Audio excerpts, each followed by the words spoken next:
welcome to the Writers Roundtable.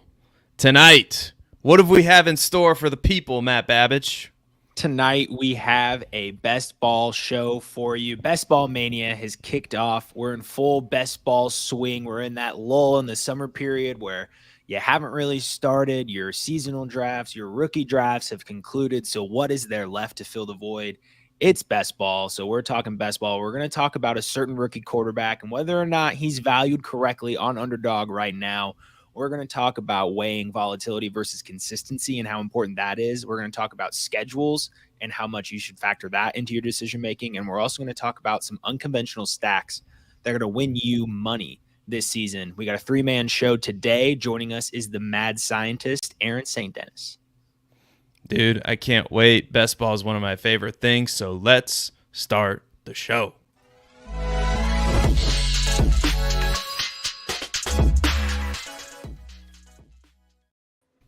Welcome to the Writers Roundtable. Thank you, Aaron, for joining us today at FF Mad Scientist on Twitter. Go follow him. Aaron, thank you for joining us, man. Yeah, thanks for having me, man. I'm glad to be here. Talk a little best ball. Yeah, I don't know about you, but I typically jump into some of these underdog drafts basically as soon as I possibly can. So I literally can't get analyzing my rankings, analyzing the player profiler rankings, like the schedules, all this stuff. It gets my juices going. So I want to get right into it. I should get into it quickly. I've been using these for a lot of articles. I have to use the Underdog ADP on the website because I'm using them, in some of my articles. I actually have not gotten into any of these Underdog tournaments. I had this conversation with Jack Kavanaugh. We're in Ontario. It's illegal here. We can't do it. So I know the ADP. I use it as a reference for redraft ADP, but a couple of years ago, they bailed on Ontario for Underdog. So I just get to watch. I don't get to play. Oh, brutal. Canada. What's wrong? Get your priorities straight. Yeah, we had it, but they got rid of it, I think 3 years ago. One day I came in and it says, sorry, no longer available in your region. So. Wow. Canada's got its priorities mixed up. It's nice and no underdog. Like, I don't understand. Yeah. Anyway, so since Aaron can't play underdog, maybe he can scratch his underdog itch with us tonight. It's like as we're drafting underdog teams, like, oh, Aaron, look at all of our teams that we're drafting. You can't draft any over there in Canada. But I use the ADP 100 times in all my episodes and my articles. I just, like I said, can't play it myself. So yeah. So Best Ball Mania is the biggest tournament, right? And it seems for many it's best ball hysteria, and Anthony Richardson might be the player that is at the front and center of this hysteria, maybe. So are you, Aaron, buying or selling the idea that Anthony Richardson is a top 10 quarterback in 2023 best ball leagues? Oh, I'm selling. No, thank you. I've got the ADP listed up right here.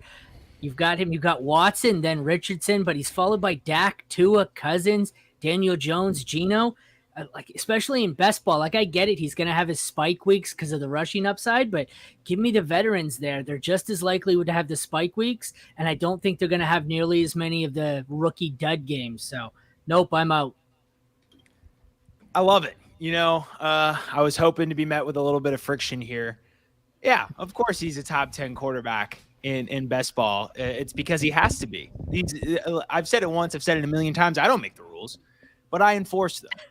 And Anthony Richardson is a top 10 quarterback in best ball. Let's take a look at some of the recent rookie quarterback finishes in best ball points added per game stat you can find on playerprofiler.com. So if we look at some quarterbacks with some Konami upside, we have Josh Allen, who finished as quarterback 8. Lamar Jackson, quarterback 1. Kyler Murray, QB 13. Hurts, in his first season as a starter, he only played, a few games at the tail end of his rookie season. So we'll put an asterisk next to this one, but QB 8. So we're looking at 3 top 10s, 1 number 1 overall finish, and then Kyler Murray fell a little bit outside of that.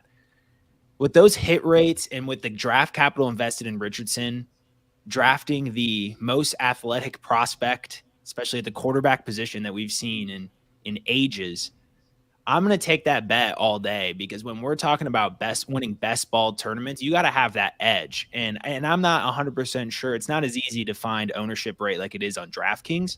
But if Anthony Richardson isn't chalk, then you have to be drafting him in best ball tournaments right now, because if he hits, then you're getting a potential QB1 season in a Lamar Jackson-esque prospect, if you will.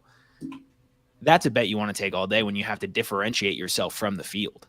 So I'm going to be taking as many shares as I can at Anthony Richardson at QB 10, especially if once we get into like some super flex draft season, pair up like Jalen Hurts and Anthony Richardson in an Eagles Colts stack, maybe just kind of spitballing. I'm all in on this. The price, the price is too high. QB 10 right now. I just can't do it. I can't go that high on him. Like, I get it. The rushing upside, he's gonna have his blow up weeks, but I just don't think he gets there. Maybe I'm just out on Richardson. My QB1 in this class was Will Levis, so I think I'm just all around not a Richardson guy. But like I said, I'd rather give me a Tua in that scenario there. I just rather stack him. I think if you draft Richardson in best ball, you're going to be starting your other quarterback 75% of the time. Maybe he'll win you a week or two. I don't think he's going to get there most weeks. So we have these things on playerprofiler.com called rankings, and you should be subscribed to them. And there's underdog rankings, right? Which are, you can sort by like underdog, FFPC, dynasty. I mean, like whatever format you're playing in, basically Player Profiler has rankings for you. Yep. And where do you guys think, without looking, Matt Babich, where do you think we have Anthony Richardson ranked in our seasonal underdog rankings? Any idea? Do you think it's higher or lower than 12? Lower. Yeah, lower. It is lower than 12. Do you think it's higher or lower than 15? It's 16. I said 17 is what my guess, but quarterback 20. Ooh. Quarterback 20. So, okay. I know that's low, and I think it's a fair ranking, because when they're going through these rankings, it's hard to project these rookie quarterbacks. It really is, because there's Gardner Minshew there. We expect Richardson to play week 1. He's going to play week 1, but there's a chance that, he might not play until week 4. He might not play until week 6. I mean, the Colts, who knows what their plans are. So it's just hard to project these rookies. So if you're going to do that, which I don't mind, actually. I don't mind drafting Anthony Richardson in an underdog tournament because of the upside, like Matt was saying. But, and this is a topic we have for later in the show, I think you have to pair him with, like, someone safe. Maybe a couple safe. That's exactly who I was going to say. Cousins, Jared Goff, somebody in the NFC North that's not going to give you that safe floor as quarterback. And like you said, you might be using Goff or Cousins 75% of the time, but then you get maybe Anthony Richardson comes on towards the end of the season, kind of like Justin Fields did about midway through the season last year. So me personally, if you're making me choose just, hey, are you taking Anthony Richardson at his ADP or not? I'm likely not, but I respect the hustle. I respect the process. But if you're going to do it, I would say pair him with somebody that's a little bit safer, but that's just my brand of tea. I mean, you have to have exposure to him, right? Yeah. Yeah. Like you said, I mean, QB 20, that's low, but even give me QB 15 and I'm in on him. It's just QB 10. The quarterbacks going in that range are so much more consistent. Like you said, though, if I end up if I end up drafting him at QB 10 price, I've still got to, draft someone with decent capital like a Cousins, and they're not going to be free. So I'd rather just take the safer player, and then I'd give me one of the other rookie quarterbacks much later for my upside. It's just the price tag for me, not the player. We have a question in the chat, a Anthony Richardson question. One quarterback lead. He has Kyler. Or are we drafting Anthony Richardson or Mims? Am I misreading the question? He has Kyler, Okay. and he's one quarterback league. Oh, okay, okay, gotcha. And he's looking at either Anthony Richardson or Marvin Mims. I think I know who I'd take, but A-Rich is still a lot higher than Mims in the rankings, right? And in one quarterback. Yeah, it's got to be.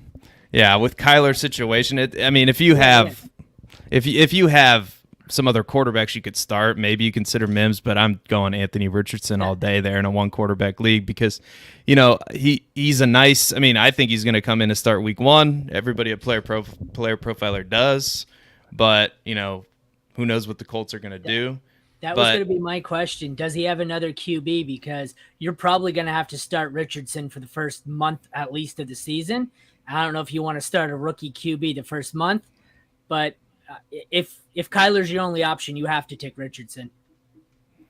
Yeah. So thanks. Shout out to the chat tonight. We got a lot of people in the chat. We got the Harry Snowman. We've got I don't know if Koa times Kai. I'm terrible at these names, but we got Koa times Kai, Koa X Kai, the Fantasy Plumbers in the chat. So thank you guys for sticking in there and watching the Writers Roundtable with us tonight. Matt Babbage, what's the next question on the sheet? So it's not on the sheet, but now that I know that Aaron is from Ontario, I have one question. Leafs or Senators? Your Leafs, right? Oh, Red Wing. I didn't even see that. I'm in Windsor. I can see the you're Detroit. in Windsor. Yeah. Yep. I hate the Leafs. I freaking hate the Leafs. Red Wings. Oh yeah. Damn, that kind of ruined it because that whole bit was just to. Yeah. I was just assuming you're a Leafs fan and hate them. Well, you're a Red Wings fan, so that means you're basically just spinning your wheels just the same. You're just not making the playoffs. Yeah, but in my lifetime, I've got to see my team win 4 Stanley Cups. I've got friends who are 60 and haven't seen their team win one, so I'm good. My generation's just used to. I'm a Blackhawks fan, so I'm just used to beating you in the playoffs. Well, at one point, I think it was like one series, maybe. Yeah. But well, not now. Neither of us are ever in the playoffs now, so it's very true. All right, Seth, I made it a hockey show. How about that? How dare you? How dare you turn my own strategy of the show, taking over the show and making it about something that it's not? How dare you do that, Matt Babbage? How dare you do as I say, not as I do, okay? This is not a hockey show. It's not a bear show, even though it is a bear show. So what questions do we have? Question. What are we talking about here? We talking about best ball? We're talking about best ball. We're talking about best ball. We're talking if about you have a favorite hockey team, leave it in the chat so Matt Babbage can talk about it later on. All right, leave your favorite hockey team in the chat so Matt Babbage can talk about it. All right, continue. I am sorry. I said that. I put him in a tizzy over that. Seth is triggered. I did not think he was going to get mad about that. Hockey. All right. The NFL schedule has been released. So there's a lot of talk about week 17 correlation and yada, yada, yada. So Aaron, how much should drafters factor in strength of schedule and week 17 correlation, things like that into their offseason drafts? We'll start with best ball. If you want to talk about redraft, feel free, but this is, it's a best ball show. It's one of those things for me. I don't think about it. If I have 2 guys who are equally valued, it's a decent tiebreaker, but basically what I'm looking at is only the first 4 weeks of the season. I use it, really, you don't know. Halfway through the season, you're not sure which teams are actually going to be good and which are going to be bad. I use it the first month of the season. It's a good opportunity to, target a buy low or a sell high guy. But if you had done this for the week 17 last year, everyone would have put all their eggs in Buffalo and Cincy, which I did. That didn't work out for us. That cost me leagues, conceding. So it's too unpredictable.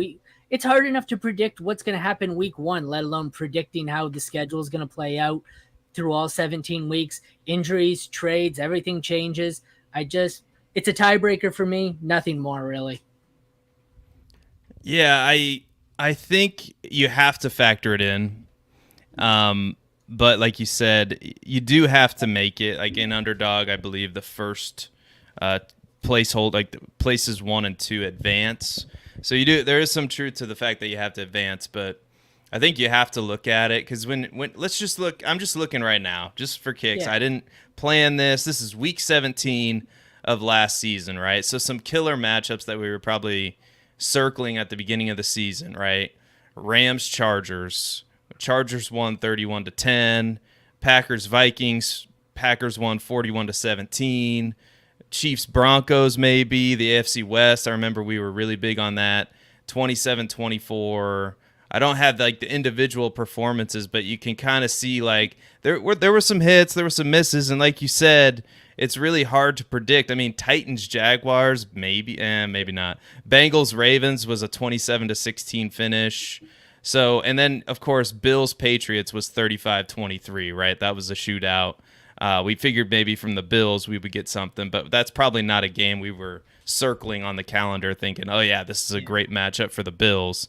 So my strategy is a little different though for best ball. Like I said, I don't play it that much. Typically the leagues I'm in, I manage and I'm hyper aggressive. So just because I drafted a team that correlates to this week, half those guys aren't going to be on my team anyways. So I don't, for me, it's more about looking at the bye weeks to avoid the bye Mageddons, which, in best ball, it's more important. You don't want to have, 9 of your players all on one bye week, like I learned last year in Scott Fishbowl. But that's Yeah, you definitely want to kind of think about that because if you draft 3 quarterbacks and they're all on a bye, like obviously then you're going to just not have any production for a week. But I will say I am in the process of ranking these schedules right now because why not? I don't know. Yeah. I do like the toy. Like I said, I like strategizing, if that's a word. Strategizing. Strategizing. I went to school to study English. That's a real thing I did. It shows. I know words well. So here are some schedules for you. All right, just because we've got the chat going, and so here's some schedules I like. Like, I love the NFC North, honestly, because there's a lot of divisions. If you look at the Lions' defense last year, Minnesota, Green Bay, obviously Chicago had the worst defense. Now, I know Detroit's done a lot to improve their defense. They've probably done just about as much as any team in the NFL to improve their defense. But still, I have some question marks about the pieces they've added and in the slots where they've added them. And they're going to be depending on a lot of younger players to fill big roles for them. So I still think the NFC North is going to be a shootout division, especially when you're late in the season and you're playing at Detroit, you're playing in Minnesota, you're playing indoors. So for that reason, I love Minnesota's schedule. In Week 15, they're at the Bengals. Week 16, they're playing those Lions. And then Week 17, they're at home. The last 2 weeks, they're at home against the Lions and the Packers. So Bengals, Lions, Packers for the Vikings. Chicago is at the Browns. So this, Chicago plays outdoors, so the weather could be a factor. But they're at Cleveland, they're home for Arizona, and they're home for Atlanta. That seems to be a pretty good schedule for the playoffs. And in Tennessee, if you can trust, I guess Derrick Henry is a good pick this year because maybe you guys know.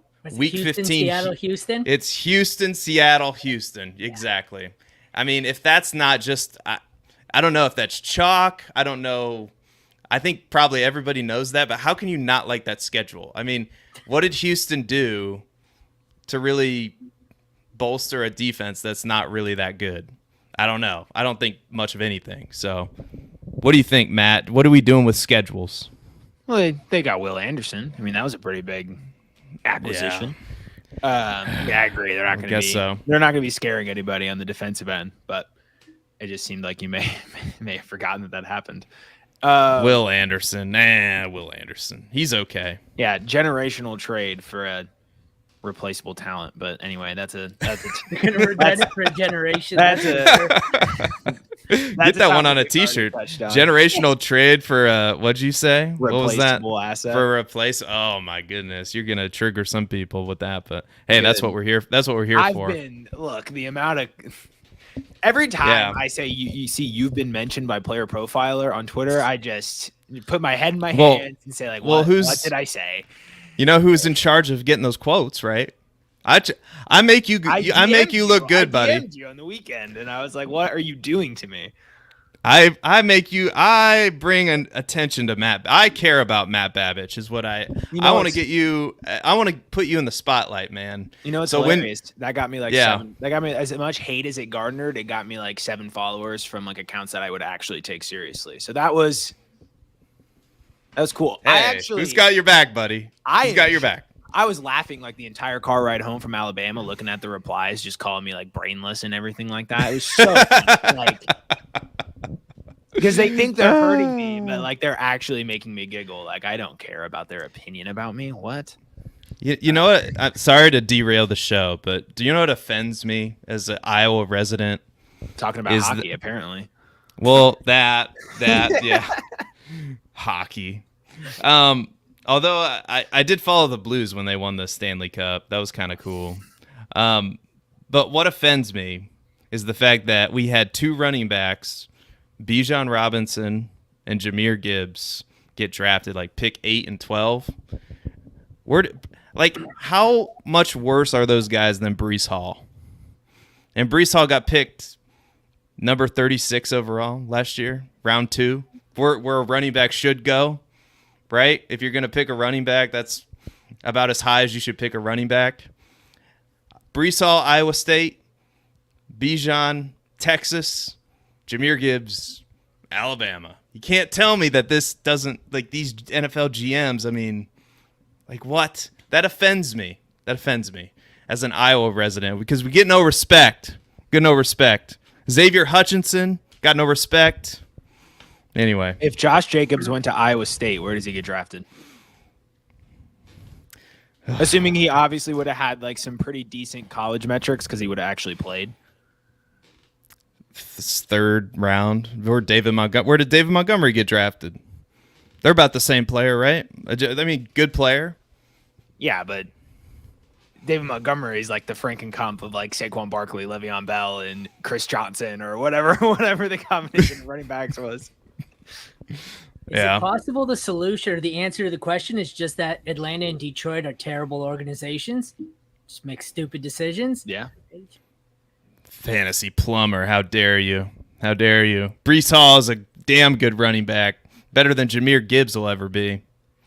Well, I got a hot take with him later. We'll save it.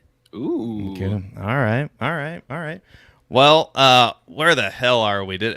Matt, did you answer that question or not? I can't remember. I didn't necessarily have much to add to it. You don't want to overreact. The thing about relying on schedule is that teams just show up on a week-to-week basis. So we mentioned Houston, Seattle, Houston.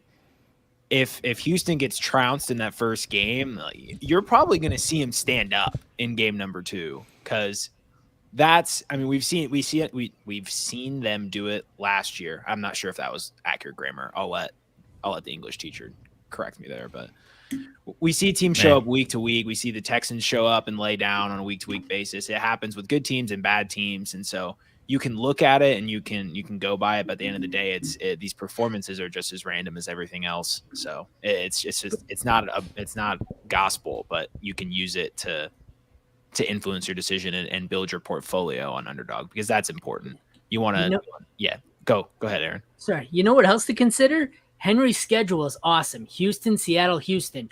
What happens if the Titans suck and he gets traded? Schedule doesn't matter anymore. It's a different schedule. So how do you predict? That's very possible. So why would you want to bank on that?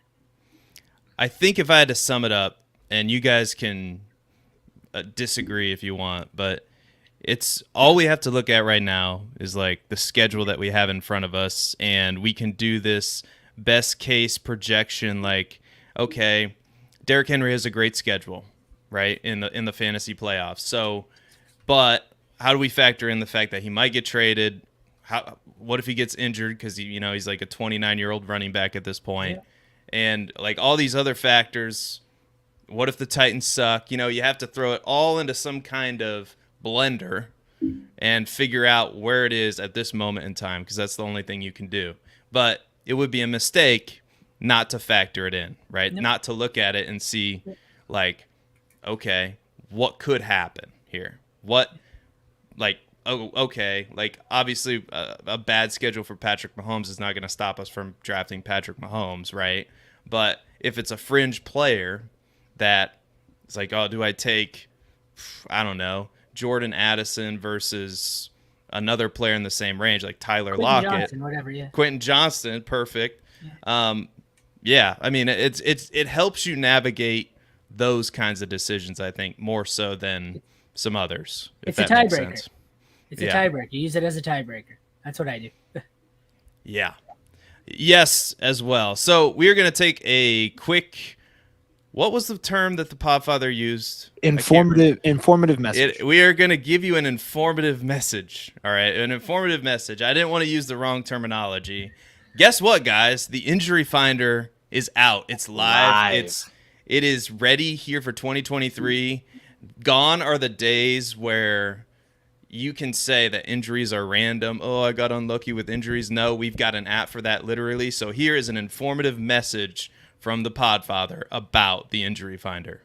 Now, as we at Player Profiler have become a full-blown machine learning company, the crowning achievement has to be the Injury Finder. We're now taking BMI data and injury history data and assigning a probability that a player is injured on any given touch. And not only can you see a player's fragility rating, their injury risk, we also have analysis from professional physical therapists breaking down all the major players that underwent surgery last year and what their rehabilitation looks like heading into 2023. There's a tool to compare players. There's a database where you can say, show me all the foot injuries, show me all the severe injuries, show me all the injuries requiring surgery. It provides you the key market intelligence to know what is the difference in probability that player X versus player Y will miss games this year.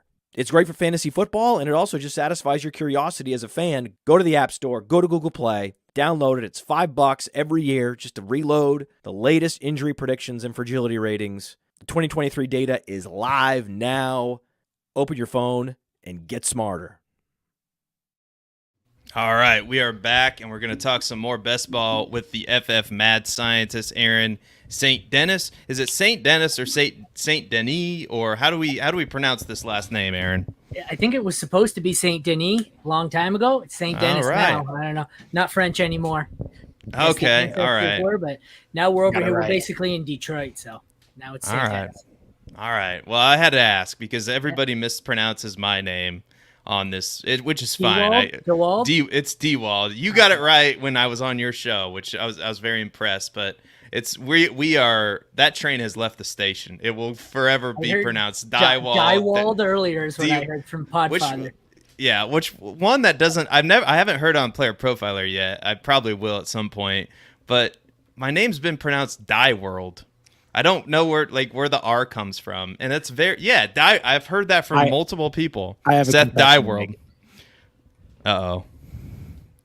I don't know how, but I saw an R in there until I know. Until it happens. The first time I came on, I looked at it. I was like, "There's no R in here." So I was thinking your name was Dieworld for a very long time. Yeah, he's got the Underworld hat on. Maybe you're just connecting the two. Yeah. Yeah. Roto Dieworld. Well, let's talk some volatility and let's talk spike weeks. So we hear it all the time. It's cliche, right? At this point, what players are better for best ball, right? So let's answer the cliche. Let's deal with the cliche. Which players are better for best ball, and which as opposed to drafting them for redraft? So which players? Maybe the question should be: which players are you drafting in best ball, and not necessarily drafting so much in redraft, Aaron? The rookie receivers. Give me as many of the rookie receivers as you can. I know they tend to start slow, but they have huge blow up weeks, then they'll disappear for weeks. They're like the rookie version of Tyler Lockett. Like I said, any of the rookies in general, not so much with tight ends, but the wide receivers mostly, and even a few of the running backs. And this is where, I would be taking Richardson and the other quarterbacks just at a better cost. But basically, it's any of the rookies that you can get at a decent price. Once, you get to a range where it's Adam Thielen or Jonathan Mingo, give me Mingo. I'll eat him for most of the season. I'll have my few blow-up weeks instead of taking wide receiver 4 production. So that's the way I see it, the rookie receivers. Yeah, I mean, I love that. When you look at their ADPs right now on Underdog, you look at Jordan Addison at wide receiver 34. I mean, come on, we know he's gonna deliver at least 4 to 5 top 20, top 18 weeks. And so when you're looking at that, that's the type of, because you're looking at like Mike Evans, Tyler Lockett, Kadarius Toney, and George Pickens, like right in that range. So Addison's almost kind of like a tier break there, where you're absolutely wanting him over Toney and Pickens, and you may be wanting Lockett more in seasonal leagues. I don't think I do personally, but it's definitely going to be a choice a lot of people make is Lockett over Addison in seasonal. But in best ball, with the triage of receivers in Seattle, I'm going to take Jordan Addison in Minnesota. For me, I'm going to expand beyond rookie receivers and just go with these later round players with high volatility. So I think the staple that we've talked about a lot on this show, and that probably comes to a lot of people's minds right away, is Gabe Davis. So, the 4 touchdown game. And this is the one of the rare times I don't really say it as a joke, because at cost this season at wide receiver 40, Gabe Davis has some appeal in best ball leagues, to the point where, you probably got to get at least 1 or 2 if you're going to get a Josh Allen, Gabe Davis stack, just to have some exposure. I mean, I'm interested in the idea in best ball leagues.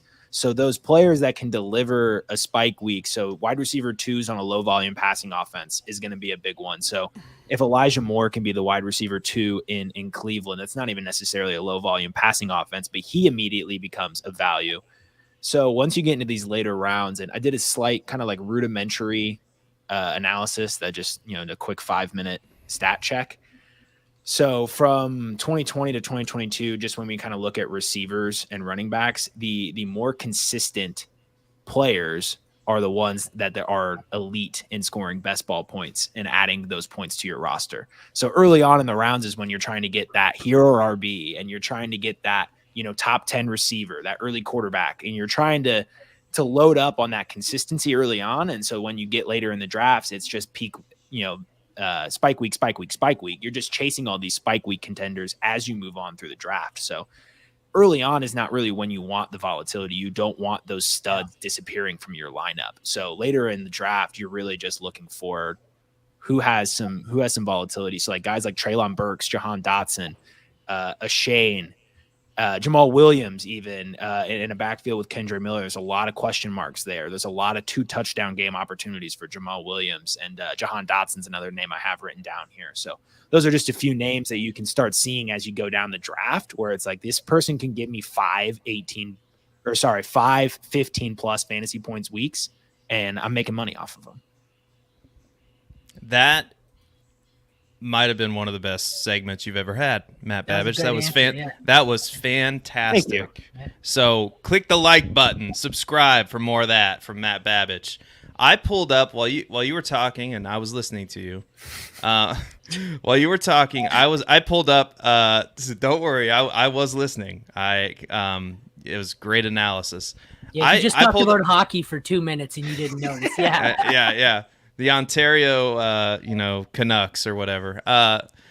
So I pulled up one of my best ball teams that I drafted, and there's this contest called the Poodle, which is really interesting. It's like a $7 entry, 20 entry max. So I drafted a few of those today, and just kind of looking through it, here's some names that I drafted late. I drafted Jaden Reed at pick 160. I drafted Wan'Dale Robinson at pick 177. Love that. I drafted Rondale Moore at pick 184. Love that as well. And that's, I think, like, those are some of the high volatility guys we're talking about here. Yep. Where some of the other players in that range don't have the upside of those players. Now, I started the draft, with Safe, I got Stephon Diggs and Amon-Ra St. Brown in there as some floor, those guys are going to do great. If they don't do well, my team's not going to do well. And of course, I had to stack up Justin Fields and Cole Kmet as well, Aaron. I had to get some Cole Kmet on my team. Cole Kmet. So I didn't get an elite tight end, but I did get Pat Freiermuth, Cole Kmet, and Noah Fant. So you got an elite tight end. Yeah, so I got an elite tight end. You're right. And of course, I had to get my guy, and I can't believe this, but he went at pick 129, and that's Jacoby Myers. And that might be kind of a safe. I don't even want to say safe, because I think he's got wide receiver 2 upside this year. And he's somebody I just continually can't leave the draft without. Like, I just don't understand his ADP. I feel like it should be at least a full round or 2 higher. And because you think about his role in the offense, I mean, they have a lot of vacated targets where Jacoby Myers is going to be running routes, and Jimmy Garoppolo, we know he's not effective throwing the ball deep down the field. He doesn't like to do it. I think he was number 30 in air yards per attempt last season, and we know Davante Adams doesn't seem very happy these days. So what happens if Las Vegas is not any good, right? And they probably won't be in that division, because that division's really tough. So what happens if they're not very good? Do they look to trade Davante Adams at the trade deadline? That's not crazy to think about. And then if that happens, they're always in comeback mode. And guess who their wide receiver 1 is? Jacoby Myers. In that scenario, then we're glad we didn't look at the schedules, I guess, in the last segment. Oh, that's good. That's a good point. That's good stuff. A guy who I keep thinking of for this is Kadarius Toney. A guy where if I'm in a redraft league or a dynasty league where I have to set my lineups, you're never going to start him on the right week, and you're just going to pull your hair out. That's the kind of guy I want in best ball in the late rounds, though. Just, a guy where you're never going to know when to start him. He's going to have that one blow up week and then nothing else. But that's right there. That's the name. That's the frustrating name. Can we just put a headline out there that says Odell Beckham is ranked higher in ADP than Jacoby Myers? That's that's a real thing that's happening. Name recognition. It goes such a long way. It's insane. Michael Thomas is wide receiver 45 over some questionable names. Like, there's just but that's how far it goes. I'm doing an article right now, and I'm doing the top 300 ADP on like 6 different sites, and on all 6 sites, Tom Brady is 250 or higher in ADP. Retired Tom Brady is 250 or higher, just based on people saying, I know who Tom Brady is. Let's draft him. That's what's happening there. I'm assuming you're not allowed to unretire if you have a minority stake of a team. I think that's kind of the end for you. The Raiders now? Yeah. Or is he gonna come back and play for the Raiders and just haunt Jimmy Garoppolo's reality and dreams at all time? Is it gonna be Tom Brady is just gonna be coming as like, nope, you think you've got a starting job? No, you don't, Jimmy Garoppolo. Here I am to make Davante Adams happy. Fantasy Plumber. All right, he respecting that Iowa soil. It's kind of contradictory from this comment, but that's okay. Let's see what else we got in the chat. Who can't say Seth? Old men can't say Seth. They say Zeth with a Z, and they say it exactly like that. Zeth, like that. Zeth D World. Zeth Die World, Zeth Die World, and Harry Snowman. I protest to me. This is like some Shakespearean stuff. Yeah. Me thinks you doth protest too much. So yeah. Anyway, English teacher doesn't point out that methinks is actually one word. Anyway, and we got Matt's dad in the chat. All right. That's a tough spot to earn. He doesn't give that to just anybody. I thought it was going to be me, but hey. Anyway. He's oddly gone when the Podfather's on asking what he thinks about him, and I have to sit there in awkward silence as we wait for a comment that doesn't come. But hey, Dad, how's it going? So, Matt, we've got this question that it comes up every year, right? Stacks on stacks on stacks. We talked about it earlier. We mentioned it earlier. If you're going to win a best ball tournament, you have to differentiate yourself from the field. So in order to differentiate yourself from the field, you're not going to do it with Allen and Diggs. You're not going to do it with Burrow and T. Higgins. you're going to have to do it with some unconventional names. So, Aaron, what are some non-conventional stacks that are going to win people some cash in best ball tournaments this season? But like you said, that's the key. You just got to differentiate. Like there's going to be 100 teams that are going to have Mahomes, Kelsey, depending on the format. And I like to either I mix it up. It's not specific players. If I take the QB early, I want a late receiver, or if I'm going late QB early, like if you want Justin Jefferson's one I take him early because I can get Cousins late. Whereas, one of the favorite ones I have. Oh, you could also take Jordan Addison. That's one I have.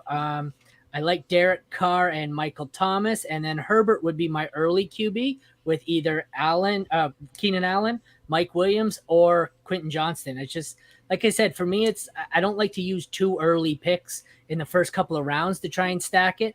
I find I've really seen it in a lot of the rookie drafts this year. People are really going out of their way to stack, and it's just killing all their value.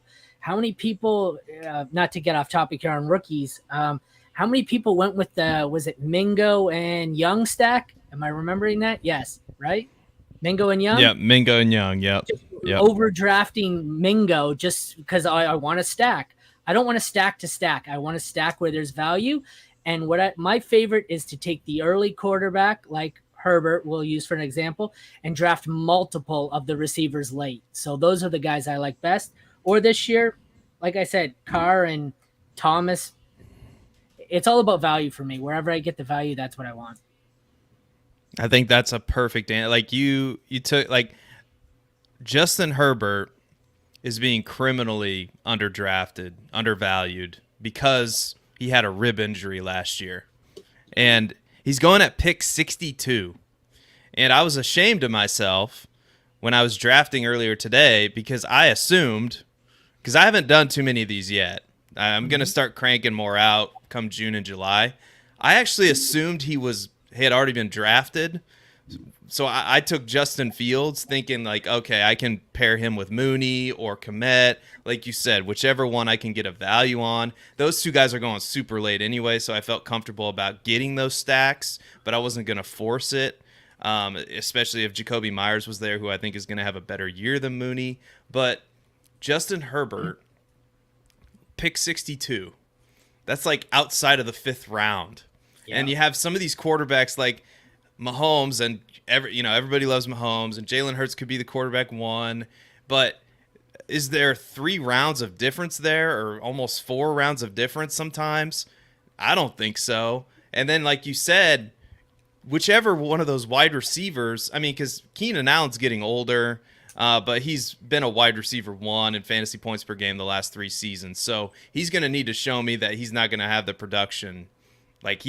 He was hurt last year. I think he only played in 10 games, but if he's on the field and he's healthy, exactly. Mike Williams, same thing. That's why Quentin Johnston might be a pretty good value. Eckler. Or Josh Palmer, if you want to take a shot on Josh Palmer really late. Eckler. Well, Eckler was hurt too. Every significant pass catcher was hurt, and no wonder he tanked everywhere.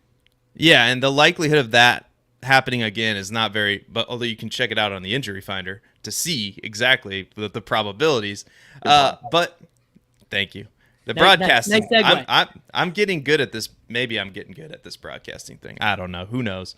But the point is, right?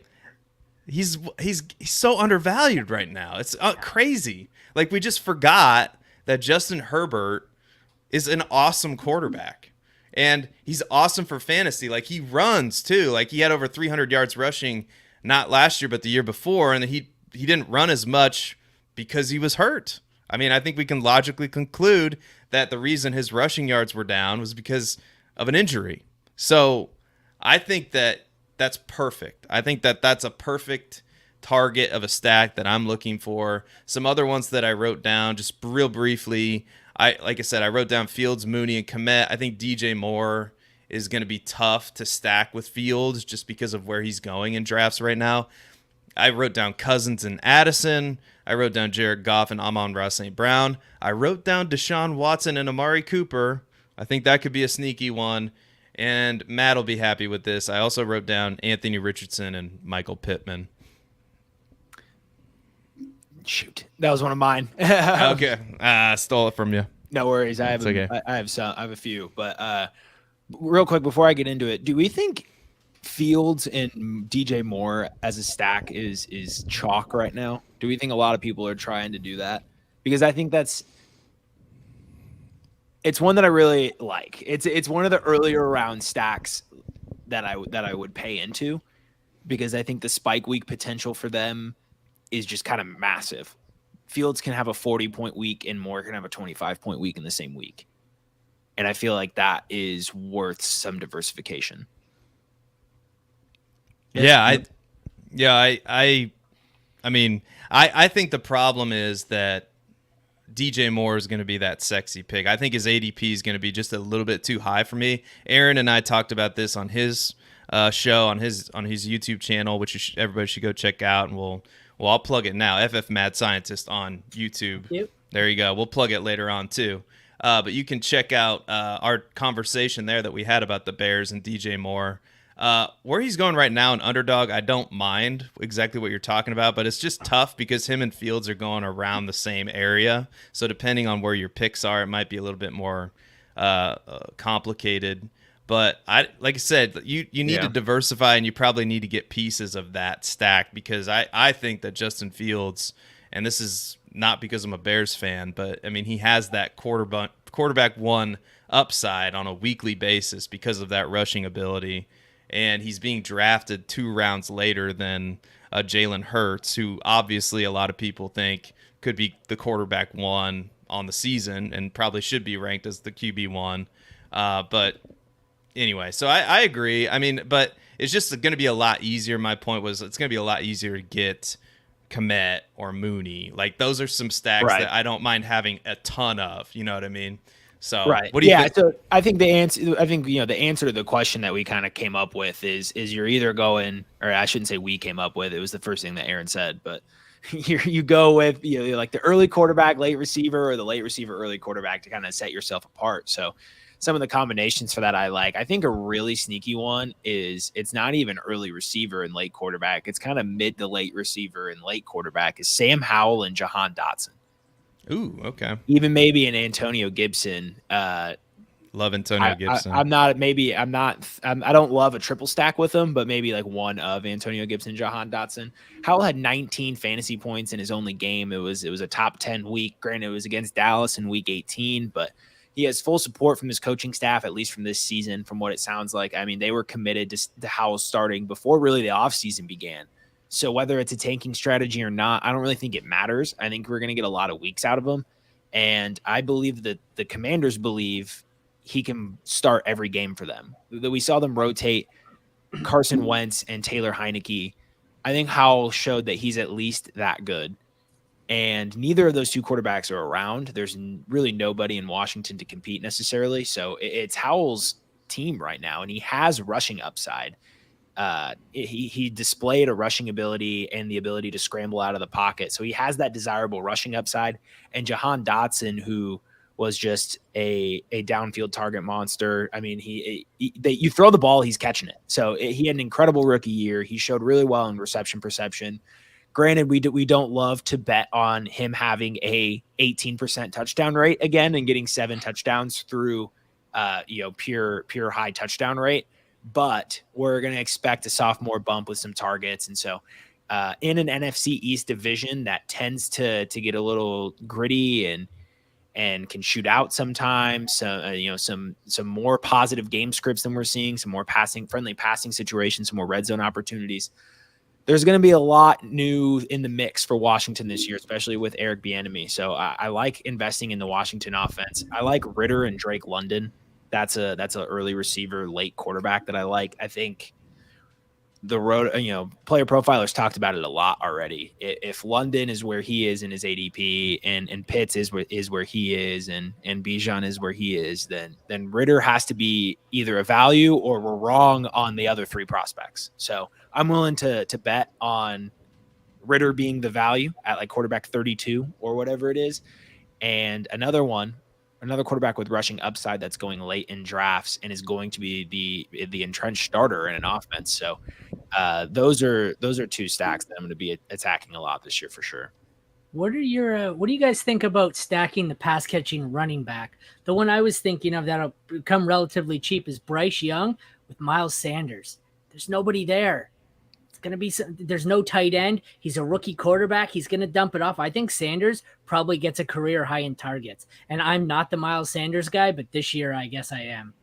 Yeah, I think I'll hit this one quick and then get it to Seth. But I think that's a good idea. I think they got to be around a 10% target share. And if they're around that mark, then I think if the value's there, I'm absolutely in. I was actually even toying with the idea of bringing up Kenny Pickett and Najee Harris because I think both of them are undervalued at their respective positions. Najee isn't a target hog per se, but he had a 10% target share last year. So if he hits that again, it's probably a value. So yeah, I'm all in for that idea.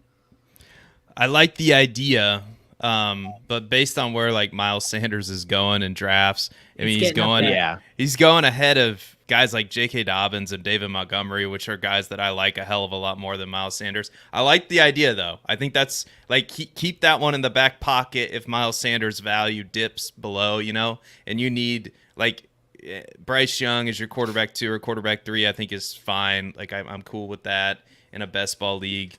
But I'm just not the biggest Miles Sanders fan in the world. Neither am I. I just like there's no notable tight end. You've got Thielen, who's older than I am. You've got Mingo, who's a rookie, and with the alphas, DJ Chark. There's nobody. It's a good point. It's a good point. That Joe Mixon is still he's just an insane value. I think I got him multiple times in like the 5th round in underdog today. So he's going to be the starter on a good offense. I mean, the legal stuff, seems to be kind of dissipating. So that's obviously that's hard to predict, but enjoy the value now. Once people accept that he's not going anywhere, the ADP is going to rise significantly. Exactly. We have one question here in the chat from the plumber. Stack Stafford with which non-cup receiver? No. Any of them? What about Van Jefferson? Best ball, that might be okay. That's the one that comes to mind. Receiver. Let's see who Van Jefferson's going near. So he's at wide receiver 72. If we go to 72, we're looking at Jaden. So I'm going to start at 70. Jaden Reed, Rashid Shaheed, Van Jefferson, Marvin Mims, Josh Downs, Wan'Dale Robinson, Hunter Renfrow, Rondale Moore. So for me, Wan'Dale, Josh, Marvin, Rashid, and Jaden Reed. Everybody but Hunter Renfrow probably I'd take over Van Jefferson. Yeah, the only time I would take Van Jefferson is if you are doing a Matt Stafford stack, but that would scare if you're depending on Matt Stafford this year as a key contributor on your best ball team. Go in peace. Good luck. It's not something that I'm going to be doing because. Oh man! Have you seen the list of receivers though that are not named Cooper Kupp on this roster? It's not pretty. Van Jefferson, Ben Skoranek, Tutu Atwell, Lance McCutcheon, and Puka Nacua. Maybe give me a shot at Nacua in the last round. Yeah. I don't know if I hate Skoranek really, but stack him with Akers maybe. It's ugly. Akers, honestly. I do kind of like Akers for the same reason you talked about Miles Sanders. That could be another running back that gets a lot of targets potentially. So we can't thank Aaron for being on the show tonight. So we want to give Aaron some time to plug his stuff, give us a bold prediction, basically talk about whatever he wants to talk about. If he wants to give us a bold hockey prediction, I guess that's fine. But Aaron, where can the people find you? You can find me pretty much mainly on Twitter, but any social media at FF Mad Scientist, Twitter, Instagram, Facebook, TikTok. You can also find the Mad Science Lab podcast on YouTube, Spotify, and Apple Podcasts, and as well on TikTok. Then you can find my written work at Player Profiler. Got stuff coming out all the time. You want some bold predictions now? I got a couple. They're spicy. We need them. Yeah, we got to have them. All right.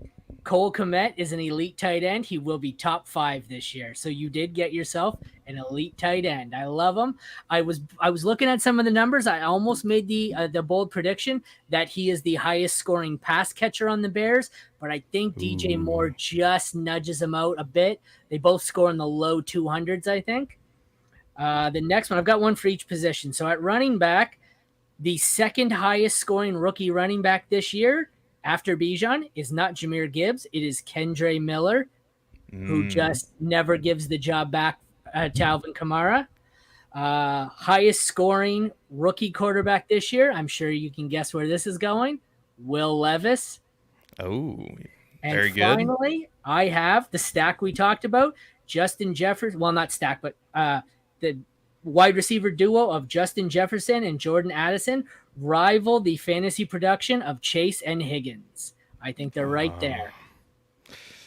That's my bold take. They're out there. That's fantastic. Will Levis is so fascinating because you just get the sense, and I don't have any evidence to back this up, you just get the sense that the Titans are just done with Ryan Tannehill, right? Yep. Yeah. So we'll see. Why not? Why not just, you know what you have in Tannehill? Why not put Levis out there and see what you got, you know? And that would be great for fantasy. Josh Dobbs, I guess. Dobbs actually moved on, I think. But yeah, Will Levis, I think, starts sooner rather than later. Yeah, Malik Willis. They still have Malik Willis, I think. But yeah, they do. Anyway, Matt Babbage, what you doing these days? So I am contributing to. I have the honor to contribute to the world famous draft kit once again this season. So just wrapped up some team previews and some player entries, and you'll be able to catch all of that soon in the world famous draft kit. I'll be even. I'm going to sit down after this actually and start to write up on Javonte Williams and even record a video. So you'll get to see my face and hear my voice this year in the world famous draft kit. So that's a pretty cool check off the bucket list there. So that's what I'm working on here in the short term. And then aside from just being on here every week. So that's what I got. And then for my bold prediction this week, I went with Joe Mixon finishing in the top. I believe I went top 10. I went a little soft there. SAWFT soft. I'm going to go a little bit bolder here. I talked about him earlier, Mr. AGAD, Antonio Gibson, all day. He's a dude. Brian Robinson is vanilla ice cream. He's there. He'll get you what you expect. We saw what a hyper athletic running back could do in an Eric Bieniemy offense in the red zone with Jerick McKinnon. And I think we're going to see that same type of utilization of dynamism in Washington. And we're going to see a little flip of the script of how these Washington running backs were used. And we're going to see a little bit more red zone touches for Antonio Gibson. He's still going to have that 12% target share. He's going to start to get more of those important touches down in the red zone. And he's going to be a top 18 running back in fantasy points per game this season. Matt, I don't want to make this weird, but I love you. I love you too. The same thing, and I'm loading up on Gibson everywhere. Clip it. I am right there with you, man. Oh yeah, don't quote tweet me on that tomorrow. I don't want to hear this. We're clipping it. So I love you, man. We would never do that. We would never do that, Aaron. I've been drinking. It's not just water in here. What could I say? Oh, hey, cheers. Yeah. All right. Well, here I think I said a lot of my bold predictions already. I do love Fields. I do love the upside of Fields, and that could be my inner Bears homerism speaking. But I think where he's going in drafts is, he's got a lot more upside than that. I love where Justin Herbert. Like, how can you not like where Justin Herbert's being taken? I couldn't believe it. Like, literally, I thought that Justin Herbert must be gone by this point in the draft. But then like he wasn't gone for another 2 rounds. It's unbelievable. And then you can easily stack him with whoever the heck you want to stack him with, which is whatever. So it's way lower. It's crazy. It's gonna go up. It has to go up. So go ahead and get Justin Herbert. I think Justin Herbert is going to finish, I'm just going to say this, as a top 3 quarterback this year. And I don't even know if that's really that bold, to be honest, because I think he's going to be in a ton of good game scripts where he's going to be coming back. You know, they're going to be playing the Chiefs. The Broncos are going to be better. I don't know if their defense is really going to be that good. I've never been a huge believer in Brandon Staley's defensive scheme. I mean, the numbers, his defenses have not been good, and he's supposed to be this defensive guru. So, and they bring in Kellen Moore, who's going to throw the ball more. So all of these plus Justin Herbert's likely going to be healthier than he was last year. All of these factors point to Justin Herbert having just a huge rebound year. Who does he pass out of the top 3? Which one does he boot out? I think Josh Allen. I think Allen's out of there. Yeah. I think it's going to be Hurts. Yeah, get out of there. Now we're baseball, hey? Yeah. We do some basketball and complete get out of the top 3. That's the toss in baseball. I guess I don't know what the toss is in basketball, to be honest with you. I think it's the tee, like tee him up, get out of here. Yeah, I think it's the same when they eject him, but. Yeah. So we are ejecting Josh Allen from the top quarterbacks in fantasy. So get him out of here because it's going to be Justin Herbert. So Harry Snowman, it's Aaron St. Dennis. He thinks that Cody Carpentier has taken over your body, and you're really Cody Carpentier because you love Will Levis so much. And Cody loves Will Levis. I'm not. Cody quit to design me. I'm his AI robot. He's on the other side of this screen pushing the buttons. It's like the Wizard of Oz right now. He's controlling me behind the screen. Yeah.